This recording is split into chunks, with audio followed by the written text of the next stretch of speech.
அண்ணா சொன்னதை மறந்துட்டு இருப்பாருன்னு நினைக்கிறேன் நான். திரு ஸ்டாலின் முதலமைச்சர். காரணம், அண்ணா சொன்னது மத்தியில் கூட்டாட்சி, மாநிலத்தில் சுயாட்சி. அதுக்கு அப்படி அர்த்தம் என்னன்னு சொன்னால், மத்தியில் இருக்கக்கூடிய அரசாங்கம் கூட்டணியில் இருக்கிற போது அது ஒரு கேள்வி கேட்கக்கூடிய ஒரு இடத்தில் இருக்க முடியும். மாநிலத்தில் சுயாட்சி என்கிற போது எங்களை யாரும் நீங்கள் கேள்வி கேட்க முடியாது. எங்களுக்கான ஒரு சுய ஆட்சியை எங்கள் மாநிலத்திற்கு நாங்கள் நிறுவிக்கொள்வோம். அதனால் இப்போ இந்த பேச்சு எழுவதற்குண்டான வாய்ப்பு இல்லை. மத்தியிலிருந்து எங்களை ஆள முடியாது அப்படின்னு சொல்கிறார். 1969 ஜனாதிபதி தேர்தல் அனைவருக்கும் ஞாபகம் இருக்குன்னு நினைக்கிறேன். ஜனாதிபதி தேர்தலில் காங்கிரஸ் காரிய கமிட்டி கூடி நீலம் சஞ்சீவ் ரெட்டியை பிரசிடென்ஷியல் கேண்டிடேட்டாக போடுறாங்க. ஓகே. அப்போ பிரதமராக இருந்த திருமதி இந்திரா காந்திக்கு அதில் விருப்பம் இல்லை. விருப்பம் இல்லாமல் என்ன பண்ணுறாங்க, அவங்க விவி கிரியை நாமினேட் பண்ணுறாங்க. நாமினேட் பண்ணிவிட்டு அன்றைக்கு முதலமைச்சராக இருந்த திரு கருணாநிதி, நீங்கள் அந்த கேண்டிடேட் நீங்கள் போய் பார்த்தீங்கன்னா உங்களுக்கு தெரியும், கட்சி சார்பு இல்லாமல் 2 பேருமே இண்டிபெண்டன்ட் கேண்டிடேட்னு இருப்பாங்க. ஒரு பெரிய ஒரு வரலாற்று சிறப்புமிக்க ஒரு ஜனாதிபதி தேர்தல் அது. 2 பேருமே சுயேட்சை வேட்பாளர்களாக களமிறங்கி இருப்பார்கள்.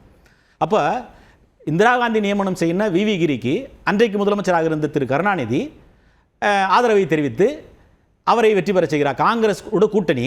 ஆனால் இந்திரா காந்தி நியமித்த வேட்பாளர், ஜனாதிபதி வேட்பாளருக்கு இவருக்கு ஆதரவு கொடுத்துருக்காங்க.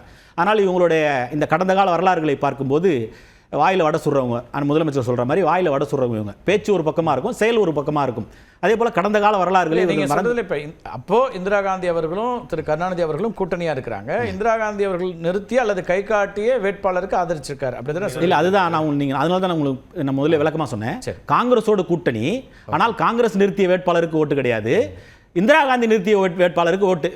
அப்போ காங்கிரஸை யார் தலைமையேற்றிருக்கிறார்களோ அல்லது காங்கிரஸ் யாரால் ஆட்சி செய்யப்படுகிறதோ, யாரால் நிர்வகிக்கப்படுகிறதோ. இந்திராவோட தானே கூட்டணி இருந்துச்சு, இந்திரா காந்தி அவர்களோட. இல்லை இல்லை இல்லை இல்லை காங்கிரஸோட தான். சரி, வெரிஃபை பண்ணிக்கலாம். என்னுடைய நினைவு வந்து இல்லை, அதனால தான் பார்த்துட்டு தான் நான் இதை நோட் பண்ணி. அப்போது இவங்க வந்து என்னென்னா, எப்படி இவர்கள் மத்தியிலிருந்து ஆட்சி இவர்களால் ஆட்டி வைக்கப்பட்டிருக்கிறது என்பதற்கான ஒரு உதாரணமாகத்தான் இருக்கிறது. இது இப்போதெல்லாம் இது போன்ற இந்த சொற்றாடல்கள், இந்த சொற்றொடர்கள் எல்லாமே பார்த்தீங்கன்னா தேர்தல் நெருங்குகிற போது, அதான் எங்களுடைய பொதுச் செயலாளர் மரியாதைக்குரிய சொல்கிறார், இதுபோல் தேர்தல் வருகிற போது புது புது வார்த்தைகளை இவர்கள் கண்டெடுப்பார்கள், புது புதுமான தேர்தல் உத்திகளை கண்டெடுப்பார்கள். இன்னும் கொஞ்ச நாள் பார்த்தீங்கன்னா அந்த பவானி ஜமக்காலம் வரும், அதுக்கப்புறம் எல்லா பக்கத்தில் உட்காந்து மேடைகள் இருக்கும், செட்டப் எல்லாம், இது எல்லாமே இன்னும் அடுத்தது வரும். எல்லாமே இது தேர்தல் நெருங்குகிற போது. அதற்கு முன்பாக சகோதரர் புகாரி சொன்னார், அண்ணாமலை இந்த மாதிரி ஸ்டேட்மெண்ட் சொல்கிறாரு, அதிமுக எதிர்க்கவே இல்லைன்னு சொல்லிட்டு. வெளிநாடு போயிருப்பார்னு நினைக்கிறேன், நேற்று. இன்னும் அவர் அண்ணாமலையை தான் பாரதிய ஜனதா தலைவராக நினச்சினுக்கிறாரானோ எனக்கு தெரியல. காரணம், பாரதிய ஜனதாவினுடைய மாநில தலைவர் அண்ணன் நயினார் நாகேந்திரன் சொல்கிறார், அதிமுகவின் தலைமையிலான கூட்டணி முதலமைச்சராக அண்ணன் எடப்பாடியார் தான் இருப்பார் அப்படின்னு சொல்லி பத்திரிகையாளர் சந்திப்பிலே அவர் சொல்கிறார். கூட ஒன்று சொன்னார். என்ன சொன்னார்? கூட்டணி ஆட்சியா அப்படின்னு கேட்டதுக்கு அது அப்புறம் பார்க்கலாம் அப்படின்னு. ஆமாம் சொன்ன. ஆனால் ஆமான்னு சொன்னாரா?